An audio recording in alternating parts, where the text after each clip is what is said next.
Sveiki, esu kineziterapeutas Marius ir šiandien noriu Jums papasakoti apie vieną iš svarbiausių maisto papildų, kurie gali padėti sumažinti nugaros ar kitos kūno vietos skausmus, padidinti jūsų energijos lygį bei darbingumą. Taigi, šnekėsiu apie B grupės vitaminus, kuriuos vartoju asmeniškai, tam, kad padidinti savo energingumą. Ir jau pirmąją dieną pajutau, kad išties padidėjo energija.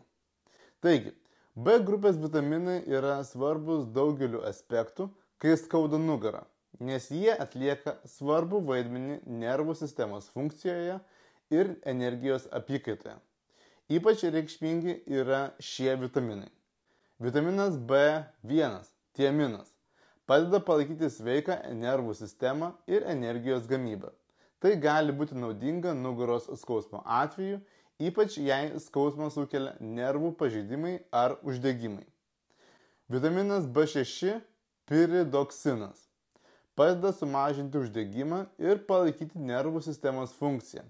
Jis gali padėti sumažinti nugaros skausmą, ypač jei jis susijęs su raumenų spazmais ar įtampa. Vitaminas B12, kobalaminas, svarbus nervų ląstelių sveikatai ir raudonųjų kraujo kūnelių gamybai.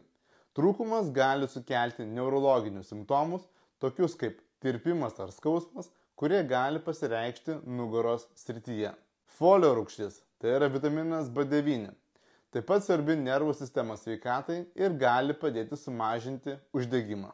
Nors B grupės vitaminai gali padėti palaikyti sveiką nervų sistemą ir sumažinti tam tikrus uždegimus, kurie gali būti susijęs su nugaros skausmu, svarbu atsiminti, kad jie nėra specifinis nugaros skausmo gydymo būdas.